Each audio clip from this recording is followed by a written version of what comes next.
आज की जो प्रस्तुति है, उसका शीर्षक है समग्र शिक्षा के कारक तत्व या श्रेष्ठ मनुष्य का निर्माण कैसे? या कह सकते हैं दैवी संपद योगक्षेम या दैवी संपद युक्त मनुष्य का निर्माण। और एक और शीर्षक हो सकता है कि विश्व गुरु एक सेकंड यह विश्व गुरु पराक्रमी और सोने की चिड़िया भारत का निर्माण कैसे हो। तो जब हम समग्र शिक्षा के कारक तत्व या दैवी संपद योगक्षेम पढ़ते हैं, तो पहला अधिजनन इसमें आता है, दूसरा अध्यापन आता है और तीसरा अधिलवन आता है। इससे पहले हमने अधिलवन के बारे में जाना था। आज हम अध्यापन के विषय में विस्तार से जानेंगे। तो जो दैशिक शास्त्र का 5वां अध्याय है, उसमें विस्तार से इस विषय में दिया गया है और 5वें अध्याय के 3 आहनिक है, उसमें यह दूसरा आहनिक है। तो सामान्य रूप से हम देखते हैं कि कोई भी व्यक्ति जो कठिन और असंभव से कार्य को करता है, वह कोई विशेष व्यक्ति, महापुरुष या श्रेष्ठ लोग होते हैं।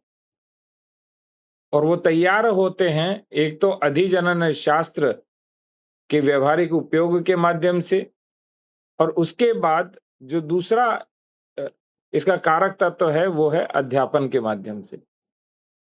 तो जब उत्तम अधिजनन संस्कार युक्त संतान आ जाए, तो उसको पूर्ण रूप से श्रेष्ठ बनाने के लिए वैसे ही उत्तम आध्यात्मिक वातावरण या सन्निकर्ष उसके लिए चाहिए।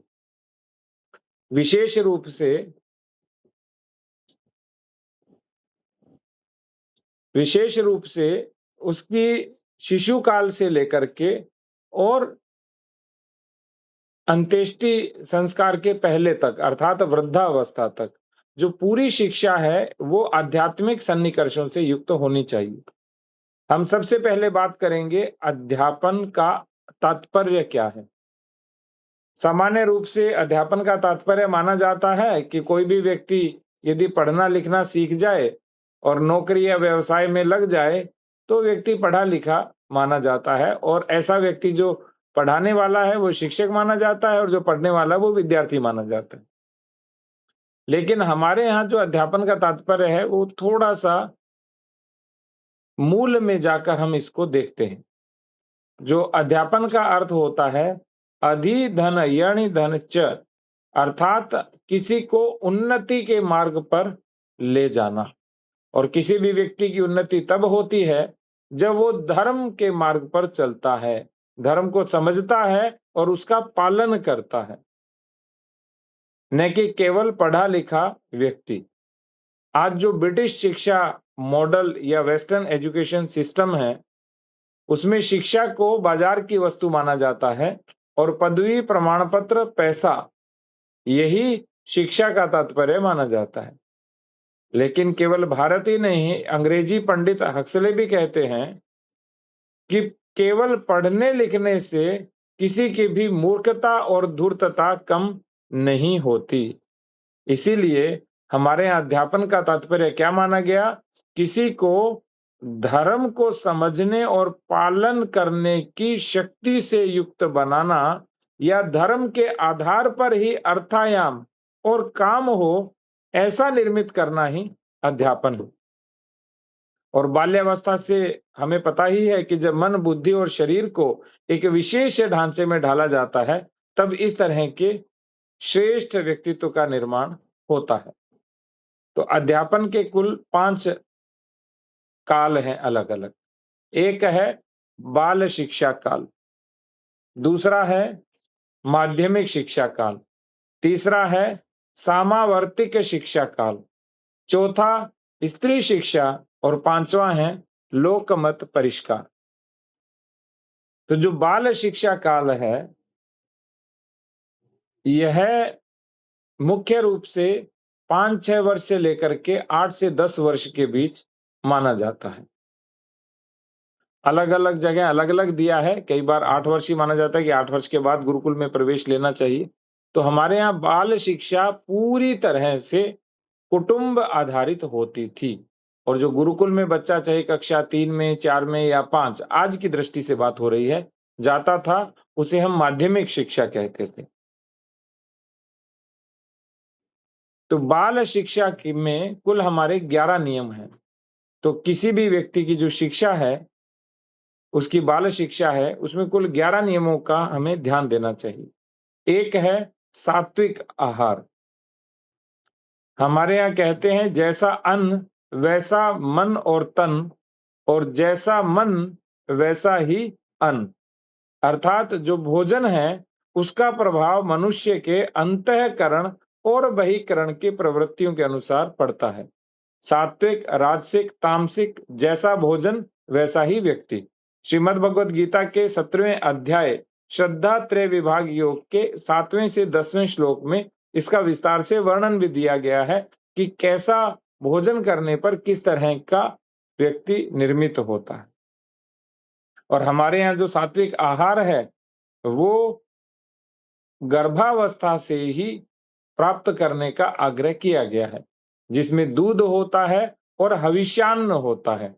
हविष्यान्न का अर्थ होता है जिसे हम यज्ञ में, उपवास में या धार्मिक अनुष्ठानों में बनाते हैं, वो कहलाता है। साधारण रूप से जो खीर होती है उसे सबसे सात्विक माना जाता है हमारे यहाँ। तो जो खीर है वो अवश्य बननी चाहिए साप्ताहिक।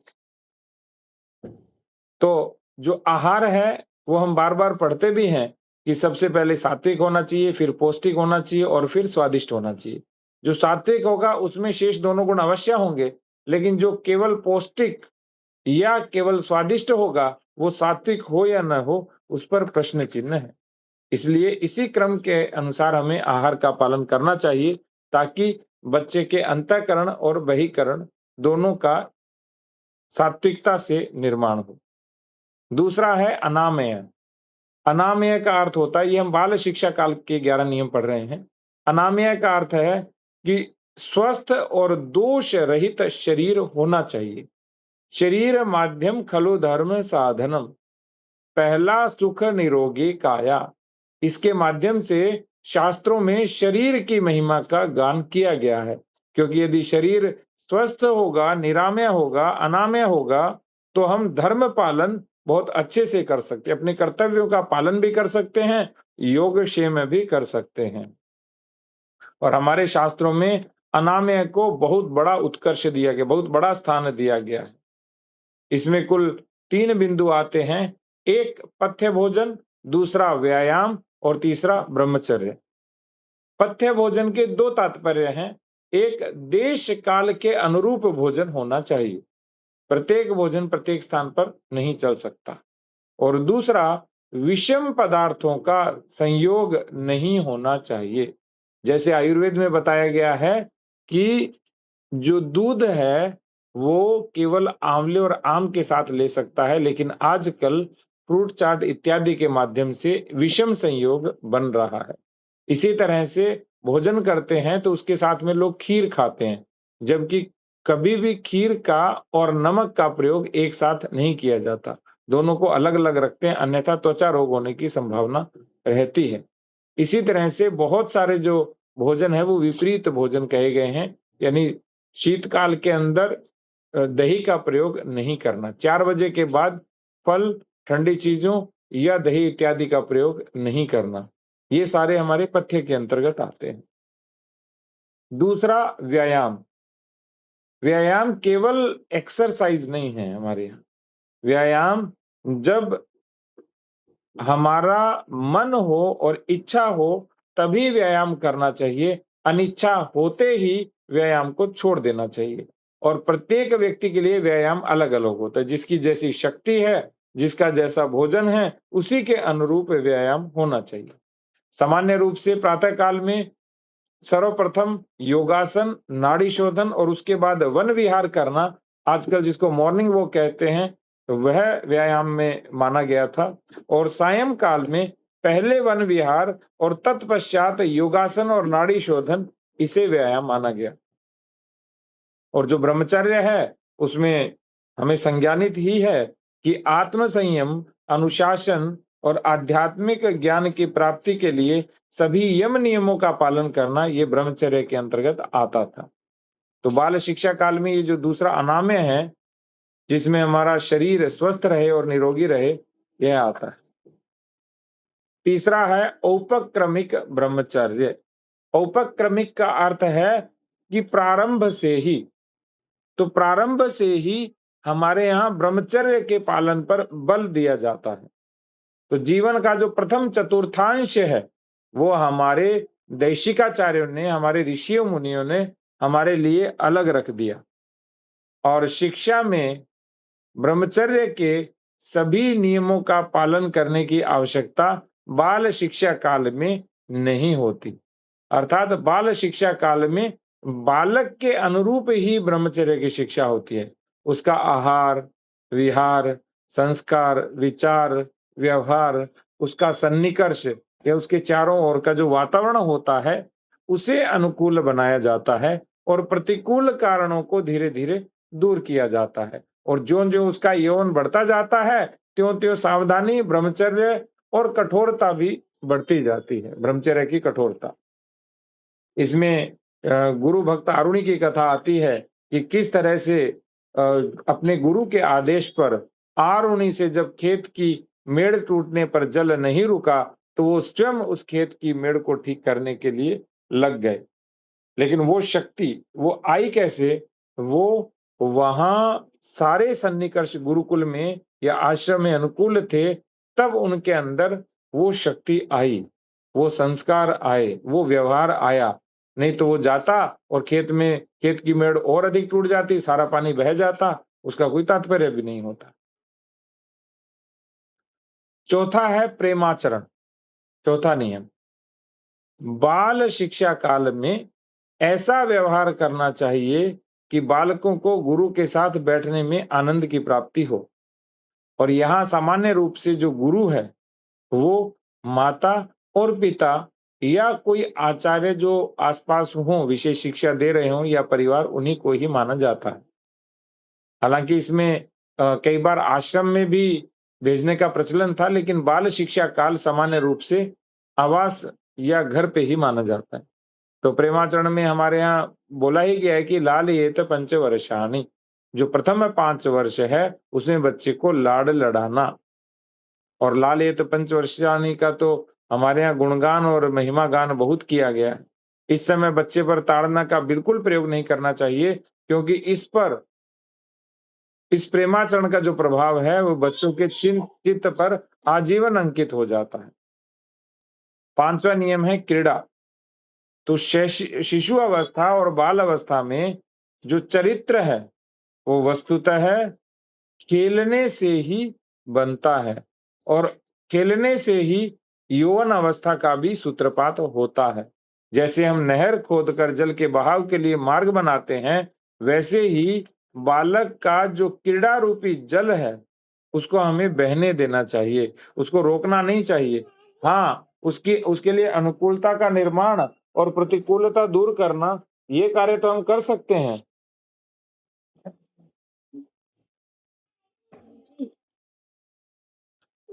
बच्चों की अनुकूलता बनाए रखना और उनकी प्रतिकूलता दूर रखना, ये माता-पिता का दायित्व है।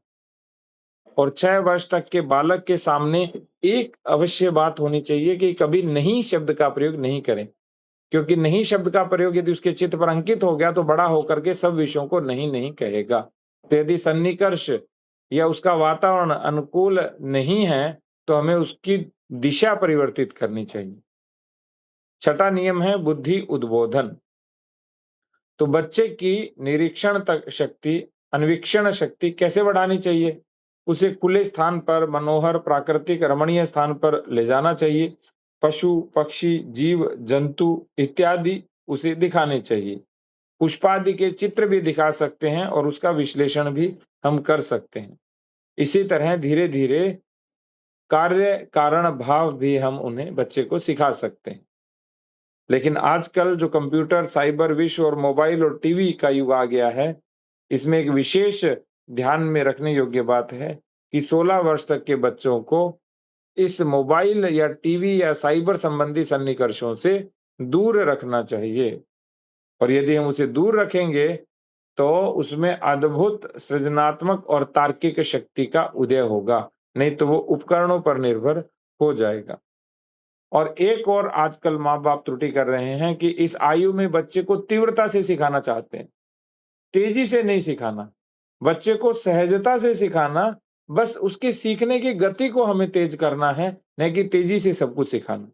अभी माता-पिता अपने बच्चों को विद्यालयों में भेजते हैं, उसको सारी को-करिकुलर एक्टिविटी में प्रतिभाग करना। वो नृत्य भी सीखे, वो संगीत भी सीखे और संगीत में वो ढोलक भी सीखे, हारमोनियम भी सीखे, सितार भी सीखे। उसके अतिरिक्त चित्रकला भी सीखे, यानी ऐसा कोई क्षेत्र ही नहीं जो र खेल खेल भी सारे सीख ले, ऐसा नहीं होना चाहिए। सहजता से जो-जो चीज़ों को वो पकड़ रहा है या जिन-जिन चीज़ों के प्रति उसकी रुचि और अभिरुचि का निर्माण हो रहा है, उसी ओर अग्रसर करें और उसी में धीरे-धीरे गति बढ़ाएँ तो उसकी सीखने की गति बढ़ेगी। छठा नियम है 7वां नियम है शीलोत्पादन। हमारे यहाँ जो शील का सही अर्थ है, वो है प्रियाचार युक्त धर्म निष्ठा, अर्थात ऐसा धर्म युक्त आचरण करना जो सबको प्रिय लगे, सबको अच्छा लगे, लेकिन वो धर्म युक्त होना चाहिए। कहते हैं कि शीलोत्पादन से ही व्यष्टि और समष्टि का अभ्युदय यानी श्रेयस, अर्थ या परमार्थ, समृद्धि और संस्कृति, भोग और योग, श्री और सरस्वती, सुख और हित, प्रेय और श्रेय, सुरक्षा और कल्याण होता है। और हमारे जो अध्यापन शास्त्र हैं, उसमें जो शीलोत्पादन के उपाय बताए गए हैं, उसमें सबसे बड़ा उपाय है कि जो हमारे आस-पास के सन्निकर्ष हैं, उनको रागात्मक और द्वेषात्मक से दूर हटा करके श्रेष्ठ संस्कारों की ओर लेकर के चले जाना। तो आयुर्वेद में बताया गया है कि किस तरह से शरीर और मन का स्वास्थ्य ध्यान दिया जाए। इसके अतिरिक्त त्याग और पराक्रम के संस्कारों को उत्पन्न किया जाए बच्चे में और अस्त्र और शस्त्र की शिक्षा दे करके और स्वतंत्र आजीविका की शिक्षा दे करके उसमें विश्वास उत्पन्न किया जाए। आजकल शील का अर्थ क्या होता है? शील युक्त व्यक्ति किसे माना जाता है? वो व्यक्ति जो केवल मीठा बोले, अंदर से कैसा भी हो, अर्थात विनय युक्त उदासीनता। और शीलोत्पादन का उपाय क्या कहा जाता है? स्वाध्याय करो, उपदेश दो। जबकि ये जो स्वाध्याय, उपदेश और मीठा बोलना, ये केवल आंशिक भाग है। यदि उदाहरण के रूप में हम लें कि कोई चिंतन सत्र से जुड़ रहा है या नहीं जुड़ रहा, या तो दबाव से जुड़ रहा है और नहीं जुड़ पा रहा तो आराम से 8-9 बजे उठ रहा है। तो ये दोनों न तो प्रिय है, न धर्मयुक्त। उसे इस तरह से बनाना कि वो अपने आप अपनी इच्छा से ब्रह्म मुहूर्त में उठकर चिंतन सत्र से जुड़े, तो वो होगा शील। तो शील उत्पादन के लिए हमें जो प्रिय लगता है, जो सही लगता है, उसे उसके निकट लेके जाना चाहिए और जो अनिष्टकारी है, उससे उनको दूर रखना चाहिए। जैसे ताई के साथ बैठे थे तो अ, एक उदाहरण आया था कि आजकल हम जब अशुद्ध श्लोक का उच्चारण करते हैं, तो माता-पिता कहते हैं, "कोई बात नहीं, अभी तो छोटा है, बच्चा है, सीख जाएगा धीरे-धीरे।" और कई बार कहते हैं कि चलता है, जबकि ऐसा नहीं होना चाहिए। हम शुद्ध श्लोक का उच्चारण करेंगे, जैसे हमारी ऋषि-मुनि प्राणायाम करते थे, उनका स्वर उदात्त भी होता था और उच्चारण भी अच्छा होता था और वो दृढ़ स्वर से बोलते थे। इसी तरह से हमें कभी उनको प्रतिकूल सन्निकर्षों के निकट नहीं लेके जाना, कि अभी बच्चा छोटा है, आजकल तो चलता है, आजकल पूछता कौन है। प्रत्येक विषय में शुद्धता की ओर लेके जाना और शुद्धता के प्रति बहुत कठोर भी नहीं रहना और बहुत शिथिल भी नहीं रहना, ये उपाय हमें करने हैं। जैसे हम कहते हैं कि अ, आजकल बच्चों को 100/100 दे दीजिए, लेकिन 100/100 वाले बच्चे को आता तो कुछ भी नहीं है। उसे कॉम्पिटिशन का एक पेपर भी पास नहीं होता है या कोई प्रश्न पूछ ले विषय के बारे में, तो वो नहीं दे पाता है।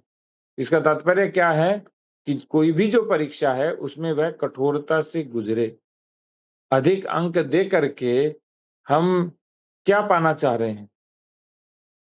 एक बार तो उसे हम सभी मित्र लगते हैं, लेकिन वास्तव में हम होते हैं शत्रु।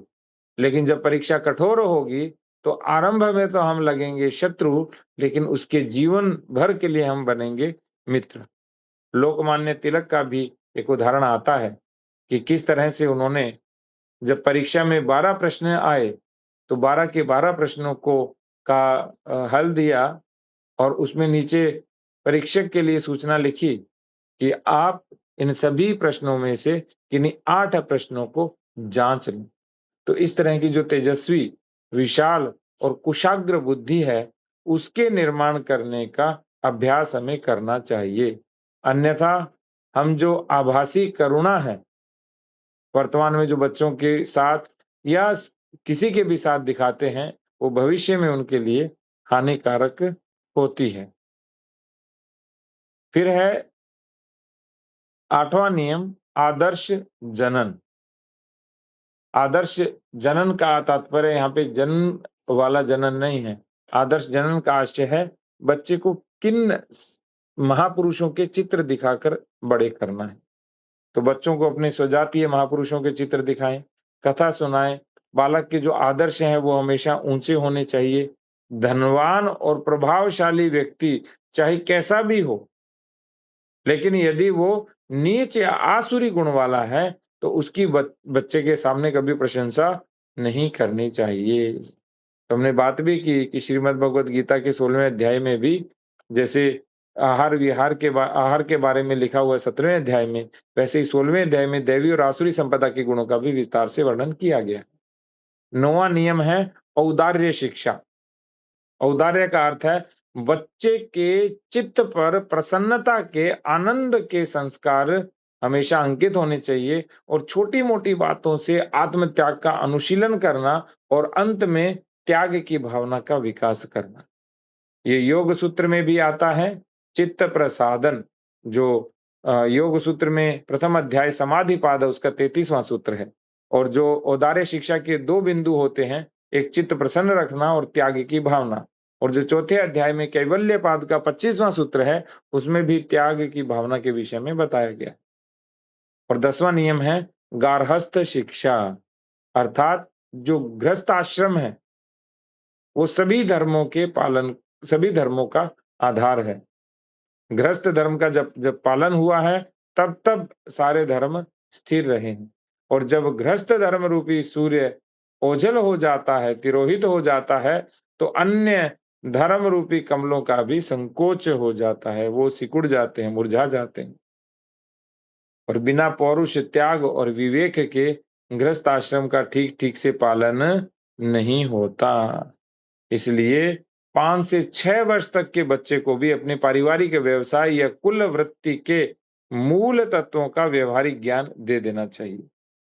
सामान्य रूप से हम 8 से 10 वर्ष की आयु बताई जाती है, किंतु देशिकाचार्य जो बद्री साई ठुलगरिया जी है, उन्होंने अपने ग्रंथ में 5 से 6 वर्ष तक छोटी-छोटी बातों को अपने कुल वृत्ति से संबंधित बच्चों को बताने के बारे में लिखा है।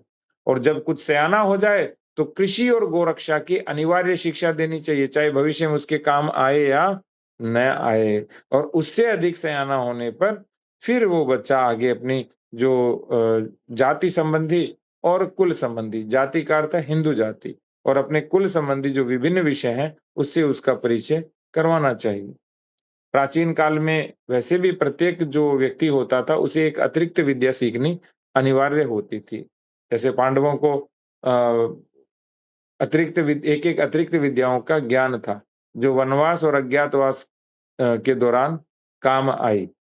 इसी तरह से आज जिसे हम हॉबी कहते हैं या अभिरुचि कहते हैं, यदि वो सीखता है व्यक्ति, तो कभी भी आपातकाल में उसके वो काम आती है। 11वां नियम है स्वाध्याय। जब बच्चे में इन सभी के माध्यम से कुछ धारण शक्ति आ जाती है, तो अरुंधति दर्शन न्याय शिक्षण विधि के माध्यम से हम बच्चे का शिक्षण आगे करवा सकते हैं। अरुंधति दर्शन न्याय क्या है? अरुंधति एक मंद तारा है। उसके पास में वशिष्ठ या जो सप्तऋषि तारे हैं, सप्तऋषि मंडल हैं, वो थोड़े चमकीले हैं।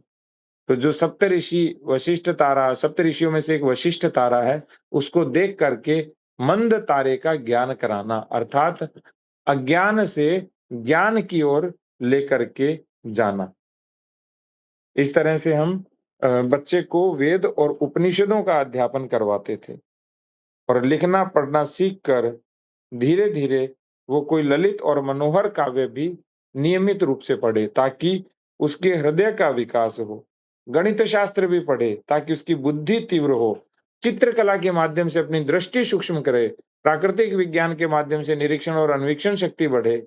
भूगोल और इतिहास के माध्यम से लौकिक ज्ञान बढ़े और लोक शिक्षा के माध्यम से अपनी संकीर्णता का नाश करे। ये था बाल शिक्षा का। इसका दूसरा बिंदु है माध्यमिक शिक्षा का।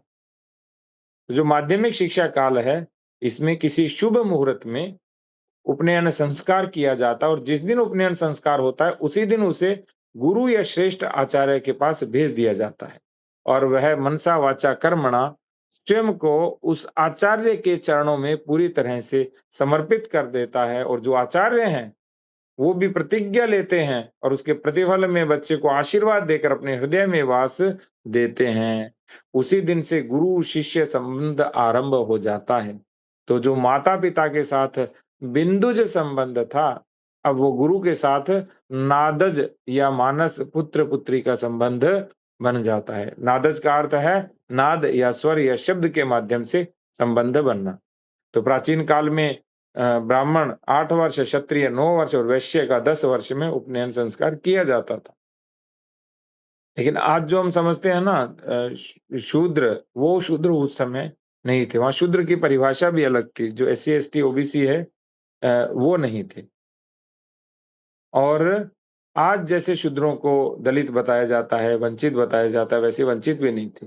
वो समाज के पूरक स्तंभ के रूप में थे और उसी दिन से बच्चे को बटु कहा जाता है या बटुक कहा जाता है। वो अपने वस्त्राभूषण त्याग कर देता है, विलास को त्याग कर देता है और उस समय जो चर्म, मेखला, सूत्र, दंड, कमंडल इत्यादि धारण करता था। मान-अपमान में सम रहे और लोक शिक्षा के माध्यम से संकीर्णता दूर हो, इसलिए वो भिक्षा भी माँगता था। अपनी धर्मपत्नी को छोड़कर संसार की समस्त स्त्रियों में मातृत्व भावना करता था। भिक्षा माँगने पर अपने वर्ण की भी सूचना देनी पड़ती थी उसे। भिक्षा एक से अधिक घर से नहीं लेनी, ऐसे भी नियम थे। और वो सारी भिक्षा प्राप्त होने पर गुरुजी को अर्पण की जाती थी और वन में जाकर हवन के लिए कुश, सम्मित और ईंधन लाते थे और पर्णकुटी सोने के लिए कुश, जलाने के लिए इंगूदी वृक्ष का तेल इत्यादि काम में आते थे और बटु को सत्य, अहिंसा, अस्तेय और ब्रह्मचर्य रूपी व्रत का पालन करना पड़ता था और जो शौच, संतोष, तप, स्वाध्याय और ईश्वर प्रणिधान रूपी 5 नियमों का भी पालन करना पड़ता था, क्योंकि यम और नियम के बिना आगे योग नहीं हो पाएगा। तो ये जो महाव्रतों का पालन था, ये कोई साधारण बात नहीं थी। ये पालन इसलिए करवाया जाता था ताकि धीरे-धीरे उसे संसार के बारे में ज्ञान हो और वो विषय सुख से अधिक समाधि सुख या योग सुख को अधिक समझे। जब भी हमें एक बड़े सुख का अभ्यास होता है तो छोटा सुख अपने आप छूट जाता है। तो इसीलिए धीरे-धीरे यम नियम का अभ्यास कराया जाता था जिससे चित्त में विषय वासना मिट जाती थी और उसकी बुद्धि है वो भी तेजस्वी, विशाल और कुशाग्र होती थी और उसी बुद्धि के कारण उसे कठिनतम शास्त्र भी सरल लगता था। तो ऐसे माध्यमिक शिक्षा काल में ब्रह्मचर्य व्यतीत होता था।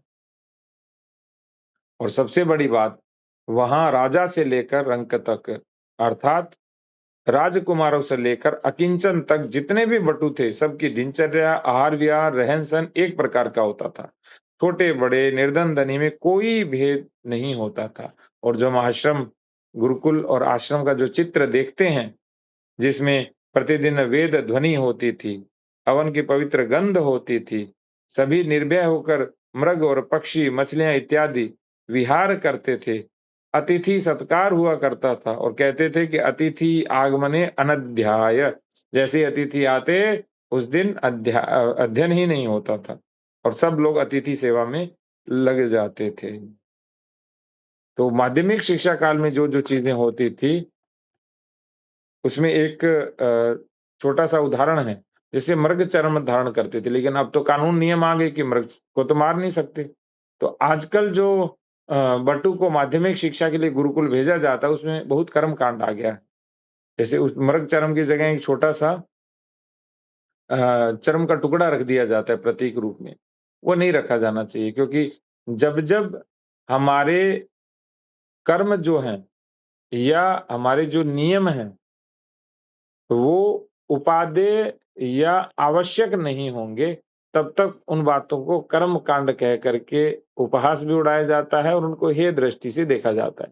तो जैसे मृग चर्म धारण करते थे, तो अब सूती वस्त्रों का धारण किया जा सकता है। इस तरह का विकल्प दिया जा सकता है। और आजकल एक और गड़बड़ हुई। पहले जो तोरण बनाया जाता था, वो सामान्य रूप से स्थानीय रूप से जो वृक्ष उपलब्ध है, उसका बनाया जाता था, आम का तोरण। और आम का तोरण इसलिए होता था, क्योंकि कहते हैं कि आम के पत्ते जो हैं, वो 24 घंटे से लेकर के और 7-8 दिन तक ऑक्सीजन छोड़ते हैं।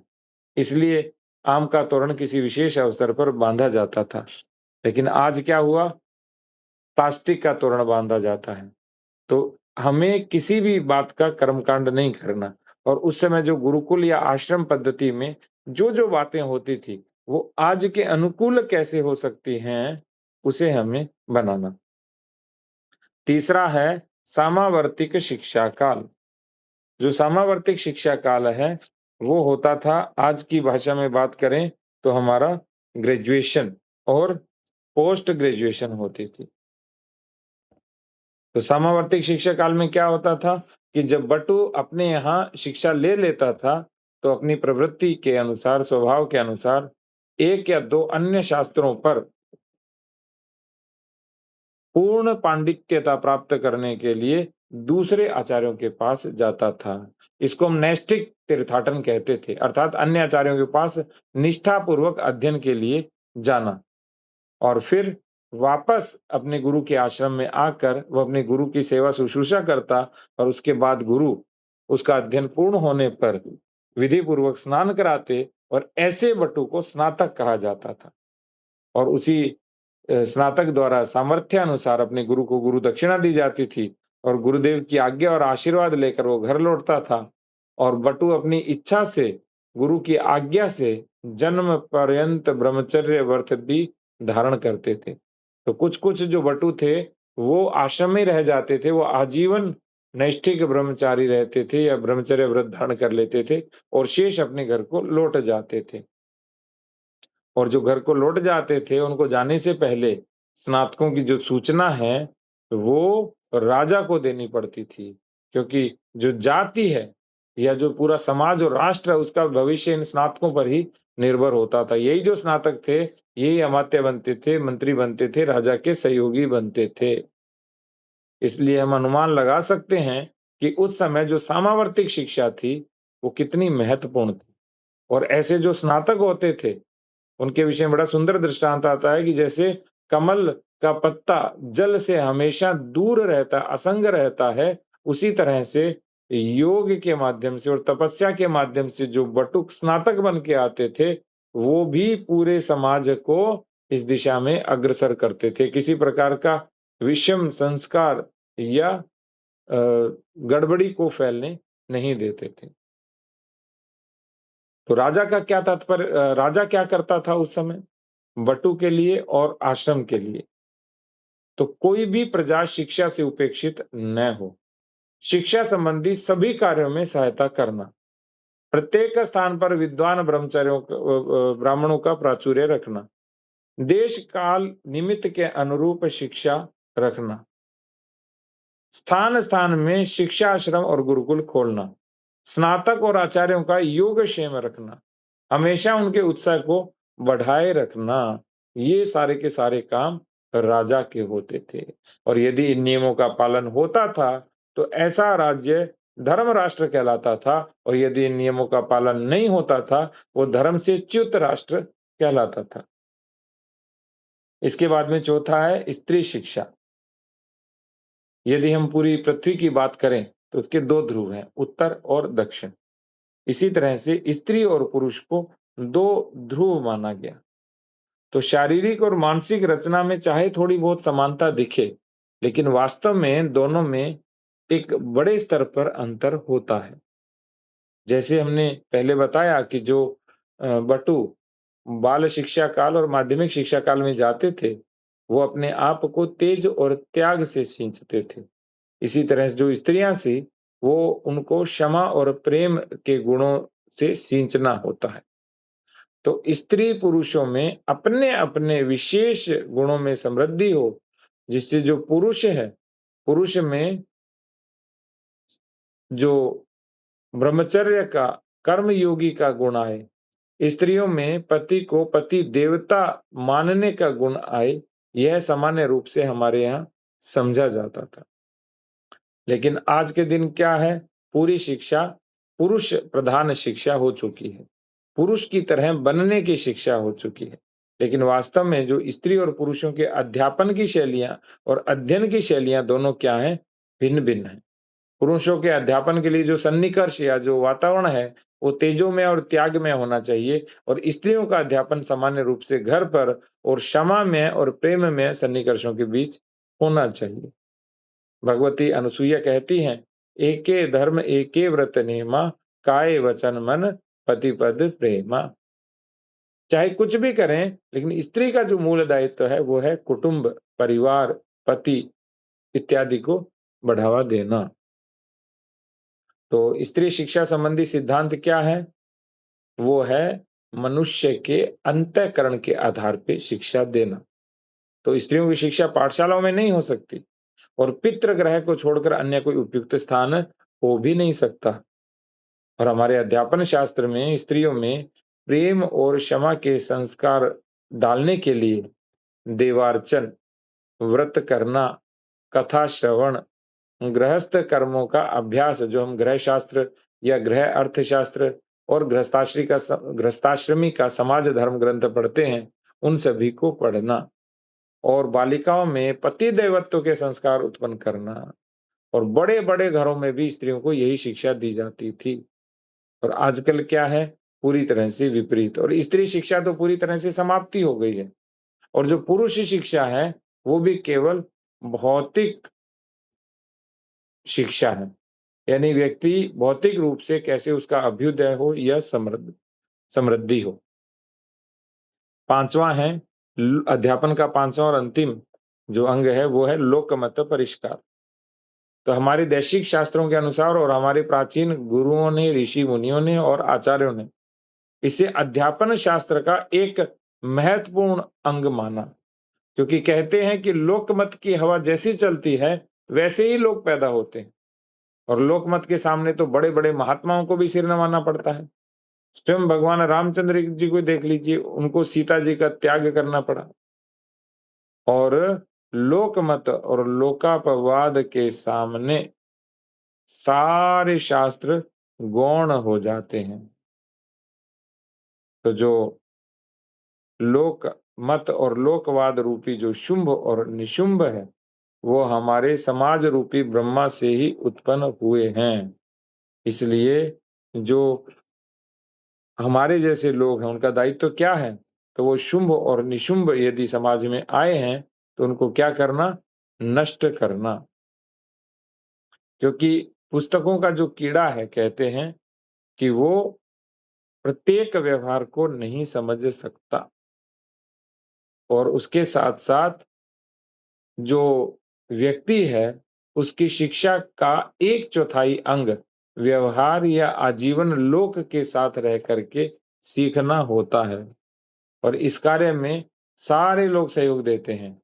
इस कार्य में समाज भी सहयोग देते हैं, परिवार के लोग भी, माता-पिता भी और उस समय राजा और जो सेठ थे, वो भी सहयोग देते थे।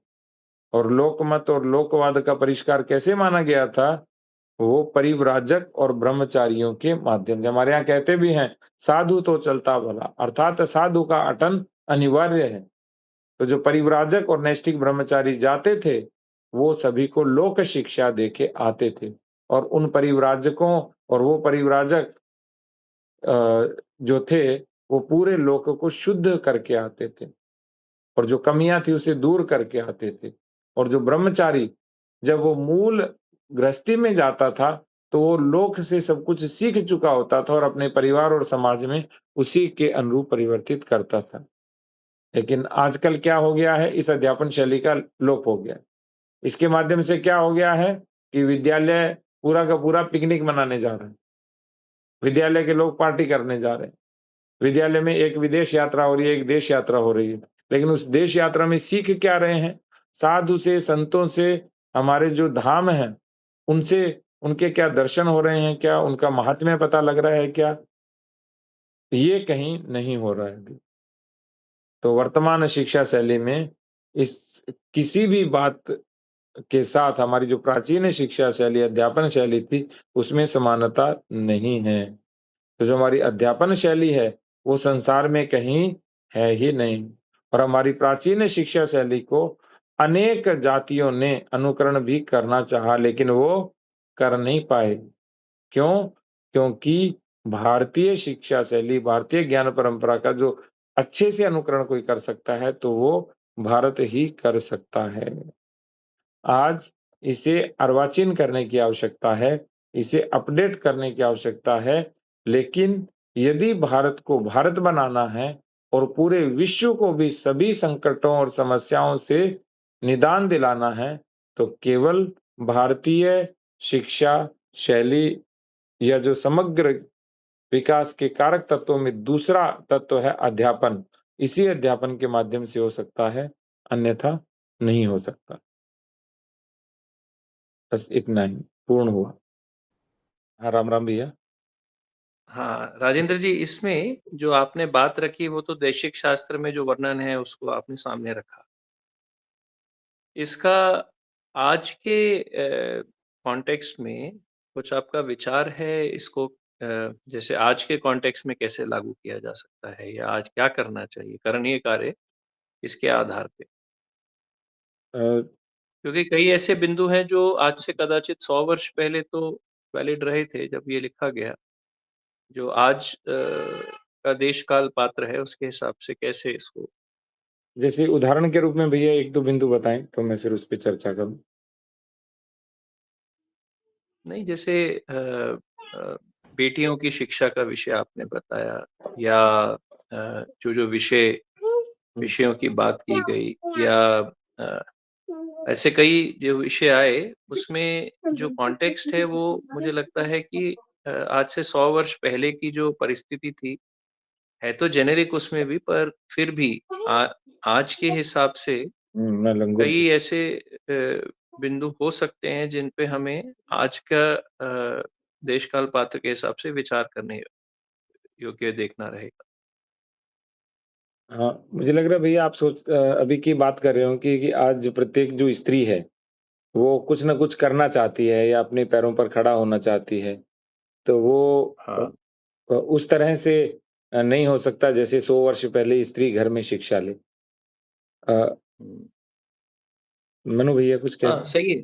हुँ, हाँ, वो हाँ। बिंदु सही है तो उ बिल्कुल। उसमें तो जैसे वो 2 एक बिंदु है ऐसे ऐसे और भी हैं 2-3 पर इस पे हम एक बात कर सकते हैं जैसे इसमें 2 बिंदु है भैया। एक तो ये है कि अ, जो स्त्री है, उसका वास्तव में कार्य क्या है? करणीय कार्य क्या है? उसके जीवन का या उसका ध्येय क्या है?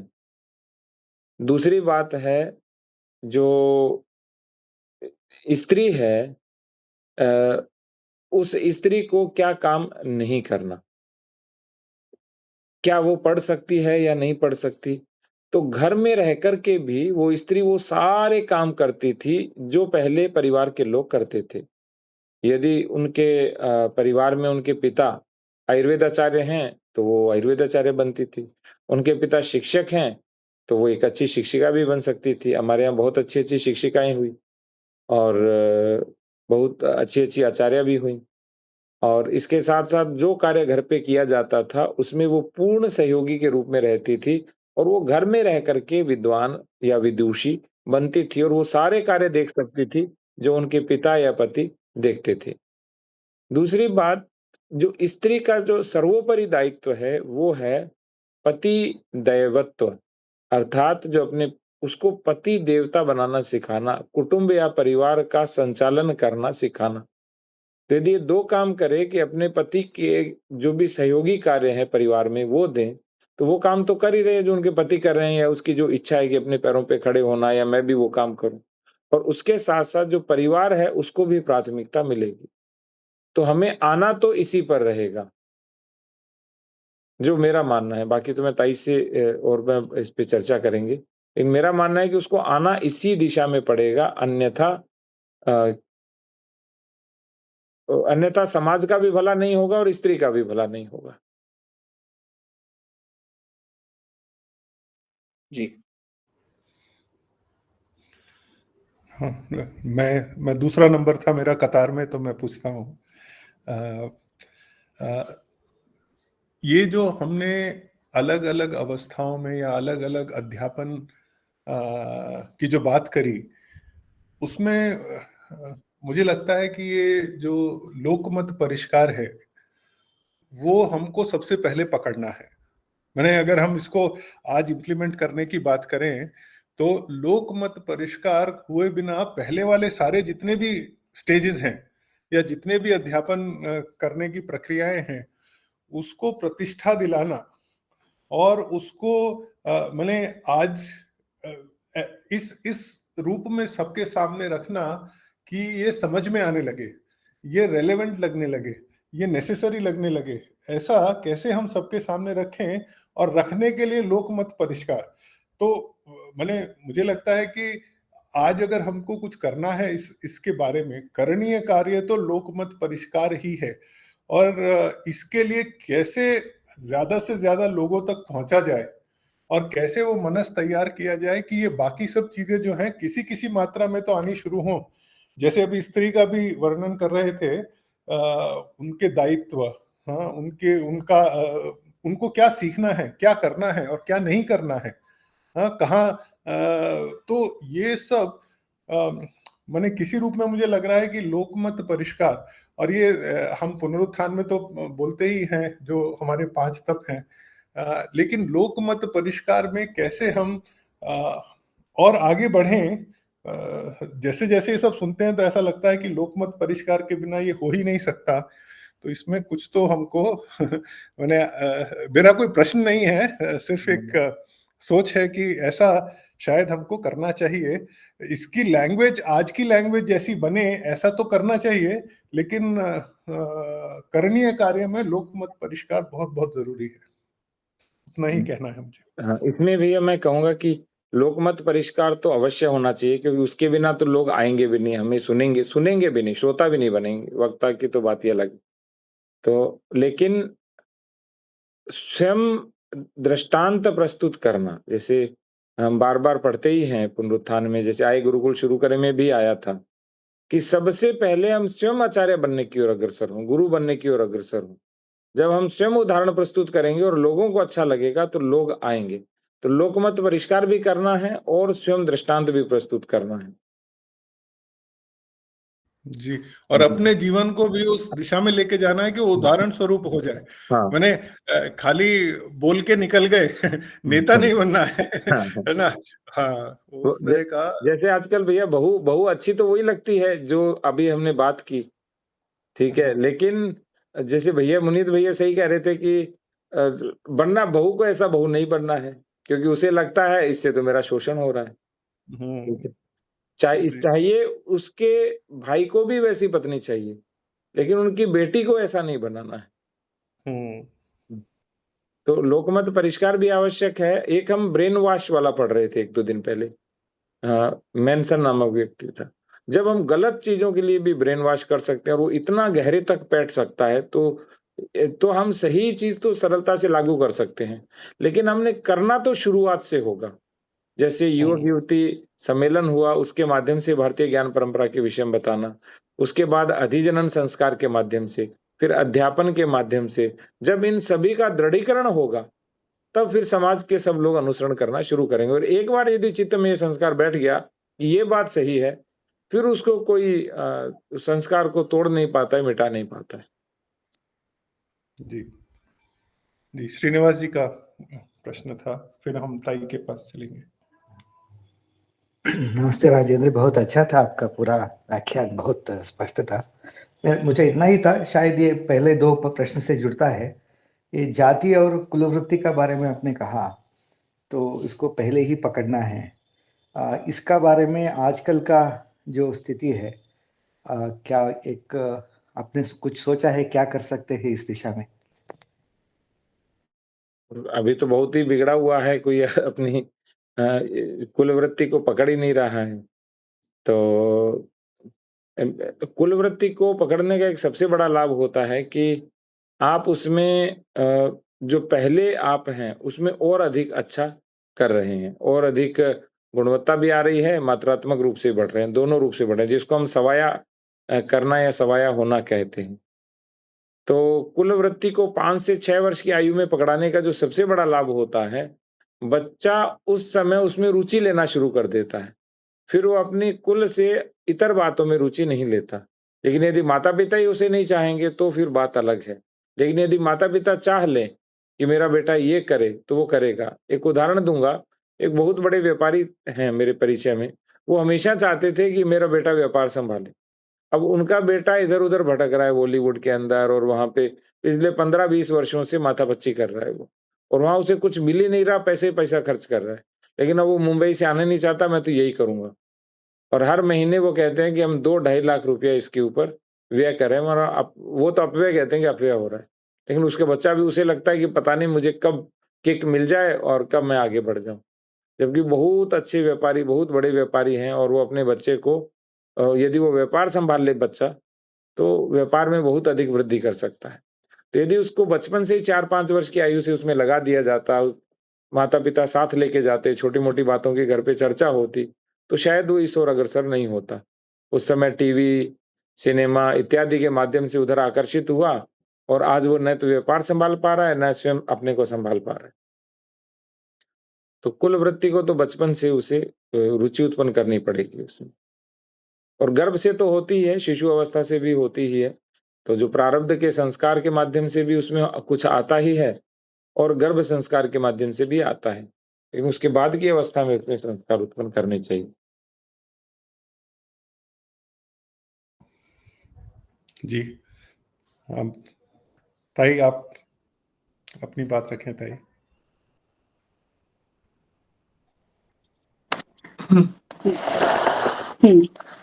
जी। गत बार मुनि जी की जो प्रस्तुति थी, उससे दूसरे छोर की आज के विषय की प्रस्तुति हुई। माने वो विषय ऐसा था, विचारधारा, समितिक, वैश्विक और अभी कैसे छा गया है अनिष्ट बनकर, और आज व्यक्ति से शुरू करके, मूल से शुरू करके कैसे हम विकसित हो सकते हैं और कैसे दैवी युक्त हो सकते हैं, ये विषय रहा। ये पूरा एक अलग पैराडिम है, पूरा का पूरा अलग पैराडिम है। हम लोग आदि हुए हैं, आज जो शिक्षा शास्त्र में शब्दावली चलती हैं, उस शब्दावली के इसमें या विकास के लिए भी जो शब्दावली चलती हैं, उसके संदर्भ में ही चीज़ों को देखने के बहुत आदी हुए हैं। इसलिए आज के प्रस्तुति से हमें एक बात तो ध्यान में आती है कि पैराडिम शिफ्ट पूर्ण रूप से होने की आवश्यकता है, और पैराडिम शिफ्ट में हमारी शब्दावली और संदर्भ भी बदलेंगे। इस पैराडिम शिफ्ट में एक आपने ध्यान दिया होगा कि एक भी अंग्रेजी शब्द नहीं है, यानी अंग्रेजी संकल्पनात्मक शब्द नहीं है, कॉन्सेप्चुअल बिल्कुल ही नहीं है। तो कदाचित हम ये भी कह सकते हैं और सोच सकते हैं कि हम अपनी शब्दावली, अपनी पद्धति, अपने संदर्भ, इससे हम अधिक जुड़े और इसे अधिक विकसित करें। ये स्पष्ट है कि देशिक शास्त्र के आधार पर ही आज का विषय प्रस्तुत हुआ है। मनु जी ने लोकमत परिष्कार को पहले स्थान देना, पहली उसकी आवश्यकता है, ये बताया। बात बिल्कुल सही है कि सर्वजन समाज जब तक उसको स्वीकार नहीं करता, तब तक कुटुंब भी स्वीकार नहीं करेंगे, तब तक व्यक्ति भी स्वीकार नहीं करेगा। इसलिए लोकमत परिष्कार या सर्वजन समाज प्रबोधन ये पहले आवश्यक है। परंतु कौन से विषयों का प्रबोधन करना है, वो सामग्री कौन-सी है, वे विषय कौन से हैं, उसके मुद्दे कौन से हैं, कौन-सा मुद्दा वरीयता में लेना है, इसके लिए तो हमको पहले इस विषय को ही समझना पड़ेगा कि लोकमत परिष्कार करना किन बातों का है, किन विषयों को लेकर है। इसलिए विद्यापीठ का भी जो तपों का क्रम है, उसमें सबसे पहले आता है नैमिषारण्य। नैमिषारण्य माने क्या है? लोकमत परिष्कार के लिए उपयुक्त ऐसी सामग्री पहले चाहिए, और इसमें विद्वत गोष्ठी भी है और मूल से चिंतन है, सामग्री तैयार करना है, पाठ्यक्रम है, अनुसंधान है, ये सारा पहले आता है। क्योंकि किन विषयों पर लोकमत परिष्कार करना है, ये तो पहले तय होना चाहिए। तो होता भी यही है कि नैमिषारण्य में पहले तप में वे सारा छानबीन करके कार्य योजना बनाकर एक लोकमत परिष्कार का मैनुअल तैयार करके, हम तो कहेंगे वो केवल लोकमत परिष्कार भी नहीं है, विद्वन मत परिष्कार भी है। वो सारा मैनुअल लेकर फिर सारे के सारे लोकमत परिष्कार के लिए ही जाते हैं। इसलिए ये क्रम भी ठीक है और ऐसे ही दोनों ठीक होने वाले हैं, ये बात तो है। मुनि जी ने जो कहा कि आज के समय में रेलेवेंट होना चाहिए, इस विषय में 2 आयामी विचार हमको करना चाहिए। कुछ बातें ऐसी होती हैं कि ज़माने के अनुसार हमें करनी होती हैं, और कुछ बातें ऐसी होती हैं जिनमें ज़माने को बदलने की आवश्यकता होती है। उसमें तो हम थोड़ा भी समझौता नहीं कर सकते। इसलिए पहले ये विवेक आना चाहिए कि कौन-सी बातें हमें ज़माने के अनुसार करनी है और कौन-सी बातें हमें ज़माने को बदलने के लिए करनी है, इसका विवेक। और उसमें ये सारी बातें आएँगी कि स्त्रियों का क्या करना है। उसे उसी प्रकार आज नहीं ये विषय आया, परंतु सार्वजनिक चर्चा में विषय आएगा, शूद्रों का क्या करना है? शूद्र कौन है? शूद्रों को क्यों यज्ञोपवीत का अधिकार नहीं है? उपनयन हमने कहा कि ब्राह्मण, क्षत्रिय, वैश्य का इस आयु में होता है, तो शूद्र क्यों बाकात है उसमें से? ऐसा क्या शूद्रों ने अपराध किया कि उनका ना तो उपनयन होगा और ना तो वेदाध्ययन होगा, ना वे गुरुकुल में जाएँगे, ना उनके लिए उपनयन संस्कार के बाद में जो शिक्षा होती है, वो नहीं होगी। तो ये तो बहुत बड़ा प्रश्न होगा, जैसे हम स्त्रियों का कह रहे हैं, ऐसे शूद्रों का भी बड़ा प्रश्न आएगा।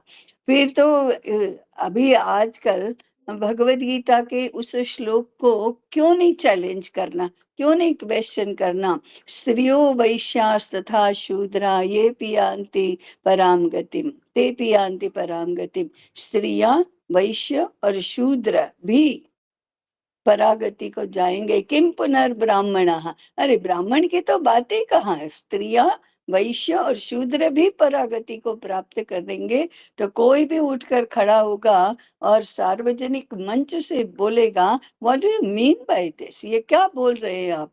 स्त्रियां भी जाएंगी, शूद्र भी जाएंगे, वैश्य भी जाएंगे, क्या मतलब है इसका? वैश्य के बिना, शूद्र के बिना तो आपको खाने के लिए अन्न नहीं मिलेगा, पहनने के लिए वस्त्र नहीं मिलेगा, और आप कहते हैं कि वो उनको भी हम अधिकार देंगे। होते कौन है आप ये अधिकार देने वाले? तो ये जो बातें हैं वे बड़ी क्रूशियल हैं, और इनको कैसे मीट करना, ये हमारे लिए भी चुनौती तो है। तो वे ऐसे संदर्भ में हमने कहना कि स्त्री को पति दैवत्व सिखाना बहुत जरूरी है। अभी वर वधु चयन और विवाह संस्कार का वर्ग था, उसमें युवक और युवतियों के लिए एक प्रश्नावली तैयार हुई थी, दोनों ही साथ में बैठे थे, और उसमें एक प्रश्न था, शास्त्र कहते हैं, परंपरा कहती है, पति को परमेश्वर मानना चाहिए, आप क्या मानते हैं? तो युवतियों का क्या क्या टोन था पता है? पति परमेश्वर हैं, ऐसा करके उन्होंने हाथ से उसको ऐसे खारिज कर दिया कि जैसे कितनी अनहोनी बात बता दी। और युवकों को पूछा, "आपको क्या?" तो उनको मन में कुछ ऐसे-ऐसे तो हुआ कि कितना ही अच्छा हो यदि ऐसा हो तो, परंतु फिर भी उनको लगता था ये तो अनहोनी है, ऐसा नहीं होता कभी भी। तो उन्होंने बहुत मॉडरेट तरीके से कहा, "नहीं, नहीं, परमेश्वर नहीं, मित्र है तब तक तो ठीक है, परमेश्वर नहीं।" तो मानने को तैयार ही नहीं है। और उसके सामने यदि ये कहेंगे कि पति दैवत्व होना चाहिए, अधिजनन शास्त्र में भी आता है, मातृ पति दैवत्व होगा तो समर्थ बालक का जन्म होगा। तो ये क्या है?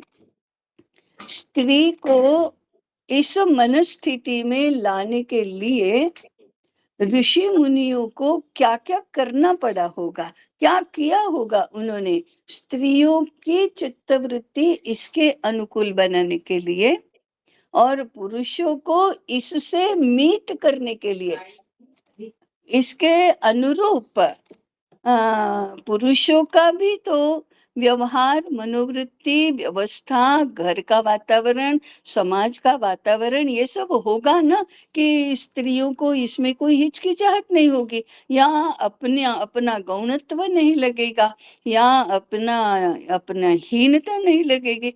कुछ तो बैलेंसिंग तो कुछ भी किया होगा। तो हमको नहीं मालूम क्या किया होगा क्योंकि हमने ना तो मनोविज्ञान का अध्ययन किया है, ना समाजशास्त्र का अध्ययन किया है, ना सांस्कृतिक इतिहास का अध्ययन किया है, इसलिए हमें नहीं मालूम।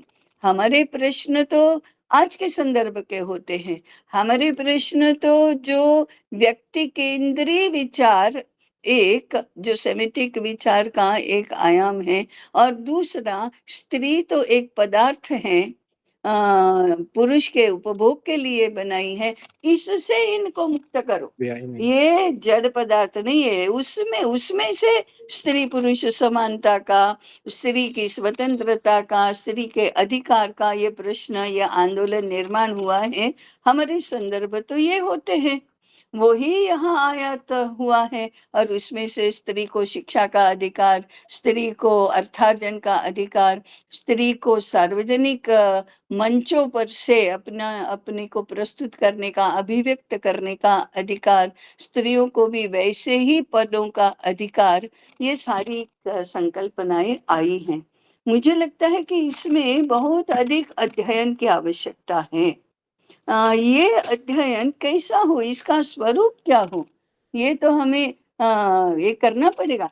ऐसा तो नहीं कर सकते कि देखो वेदों में कहा है, पुराणों में कहा है, उपनिषदों में कहा है, स्मृति ग्रंथों में कहा है, दैशिक शास्त्र में भी कहा है, इसलिए स्त्री अपने पति को देवता माने, ये तो नहीं हो सकता। कन्विंस तो सबको करना पड़ेगा और कुछ न कुछ उसके पीछे मनोविज्ञान की दृष्टि से भी और आध्यात्मिक दृष्टि से भी कन्विंसिंग तो कुछ न कुछ होना ही चाहिए। अगर कन्विंसिंग नहीं हुआ तो कोई भी बात स्वीकार्य तो होगी नहीं और कन्विंसिंग न हो और अनुकूलता, चित्त की अनुकूलता निर्माण न हो तो कोई भी व्यवस्था बन ही नहीं सकती। इसलिए इसके प्रति हमें बहुत सजग होने की आवश्यकता है। हाँ, इतने श्रद्धा युक्त हमारा मन होना चाहिए कि हाँ, ऐसा जब कहा है तो इसके पीछे कोई न कोई कारण तो रहे होंगे। ऐसा हम खारिज नहीं कर दे रहे, ये ऋषि मुनियों का, ये पुरुष प्रधान देश है ना, पुरुष प्रधान है इसलिए ऐसा ही कहा गया है। वो तो उधर भी वैसा ही है, स्त्री तो जड़ पदार्थ है, इधर भी स्त्रियों का शोषण ही होता है, लेकिन उनको ऐसे पटाया गया कि उसने तो पति में ही सब कुछ देखना चाहिए और कितने निर्बंध लगाए गए। दोनों में अंतर क्या है? अगर आज का शिक्षित व्यक्ति तो ऐसा कहेगा, बुद्धिमान व्यक्ति ऐसा कहेगा कि दोनों में अंतर ही क्या रहा फिर? ये बहुत सोफिस्टिकेटेड पद्धति से कहते हैं, फिर पटाने के लिए कहते हैं कि यत्र नार्यस्तु पूज्यन्ते रमन्ते तत्र देवताः, पटाने के लिए कह दिया, चढ़ा दिया, लेकिन अंत तो गत्वा कहा क्या? तो पति में परमेश्वर को ही देखो। ये क्या बात हुई? उधर वो सीधा-सीधा बोलते हैं, इधर अच्छे शब्दों में बोल रहे हैं, बाकी अंतर कुछ नहीं है। तो इस स्थिति का बहुत गंभीरता से हमको विचार करना चाहिए। और यदि हमारी बुद्धि, यदि हमारा हृदय ये कहता है कि वो तो गलत है, पति दैवत्व ये गलत है, तो गलत है। वो आज के ज़माने के अनुसार वो युगानुकूल विचार होगा। तो आज रेलेवेंट बनाने के लिए पहले तो इतना अध्ययन, अनुसंधान, प्रयास, परिष्कार ये सब आवश्यक है। उसके बाद आज के ज़माने के संदर्भ को यथातथ जैसा है वैसा ही स्वीकार करके तो नहीं चलेगा, और अधिक गहरा तो हमें जाना पड़ेगा। तीसरी बात हमारे ध्यान में आती है कि देखो, हम जो विद्यापीठ में कहते हैं घर, विद्यालय और मंदिर, ये तीनों का एक दूसरे के साथ समायोजन होना चाहिए। लोकमत परिष्कार ये मंदिर की, माने धर्माचार्यों की, इनकी ही जिम्मेदारी बनती है ना।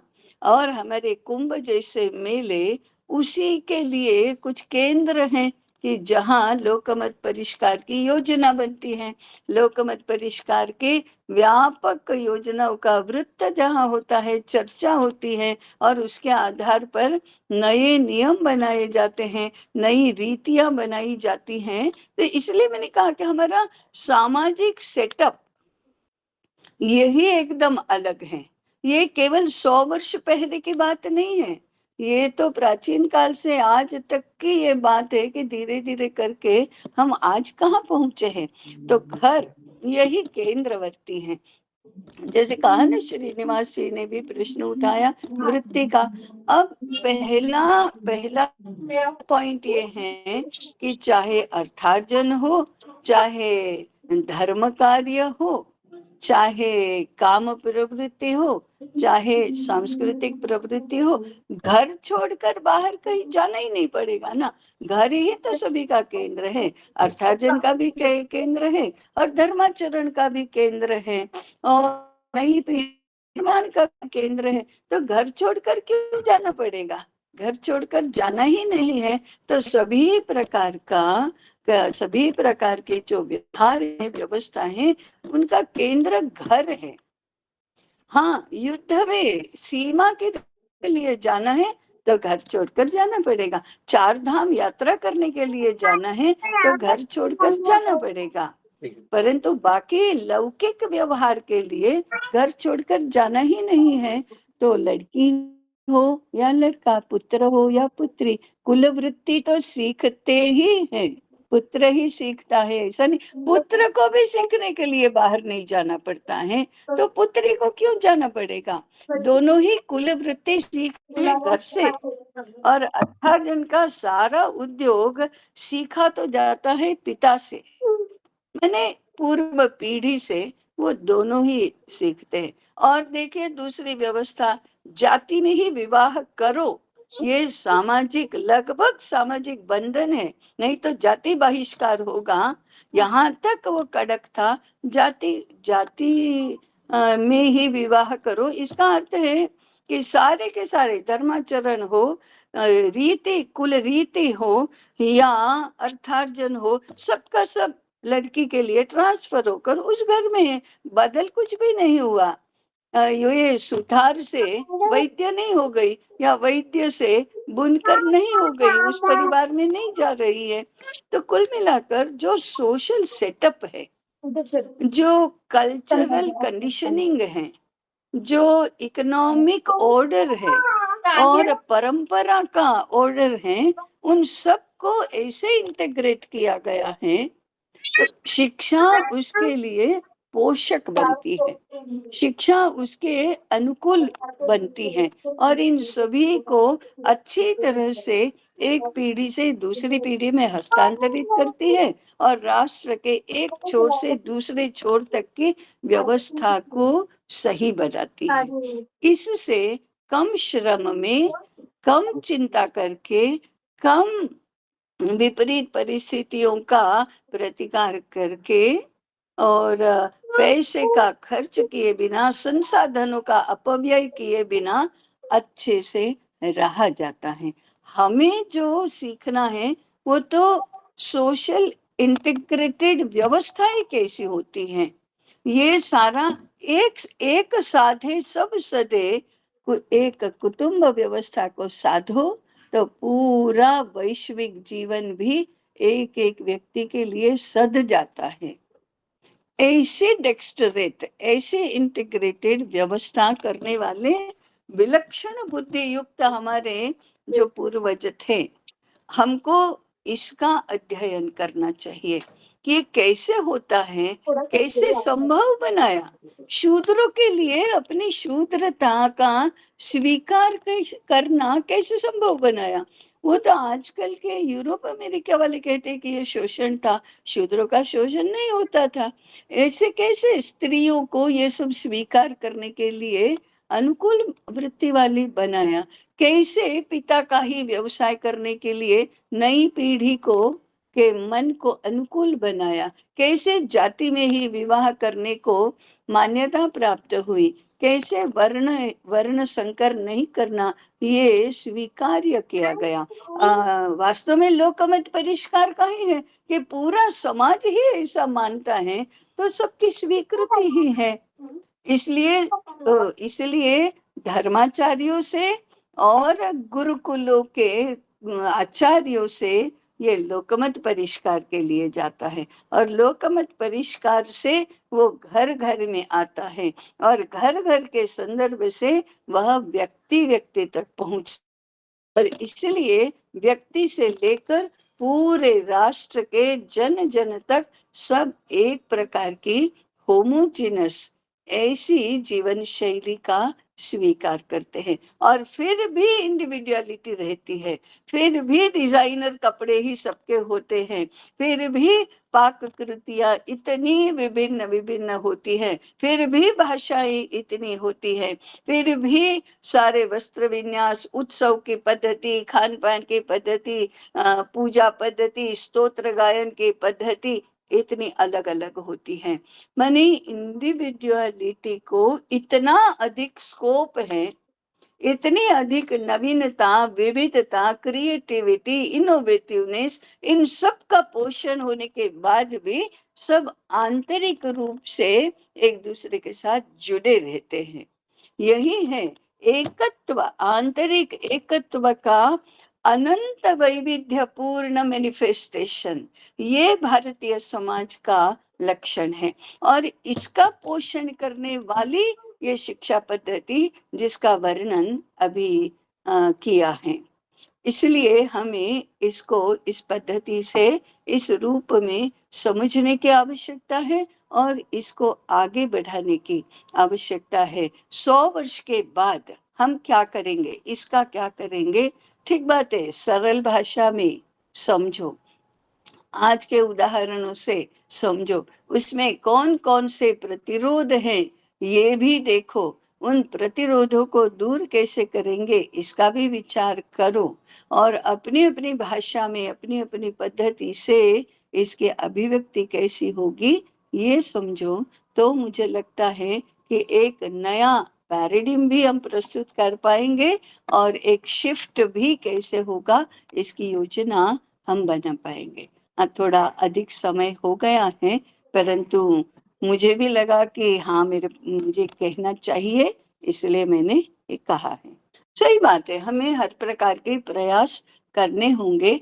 हम ये भी कुछ भी इसमें से हमको स्वीकार्य नहीं है, ये स्थापनाएं जो बताई गई हैं इसको क्वेश्चन करो। क्वेश्चन करने का अधिकार तो हमको है, क्वेश्चन करो, लेकिन केवल नेगेट करना है इसलिए नेगेट करो ऐसे भी नहीं होगा।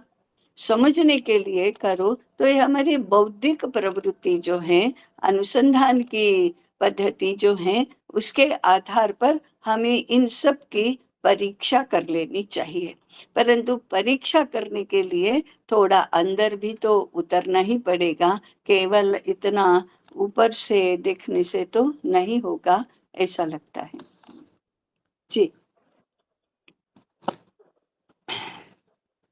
जीताई अभी वो समापन करना चाहिए। 6:19 हाँ 7:19 हुए हैं। 7:19 हो गए। हाँ, हाँ।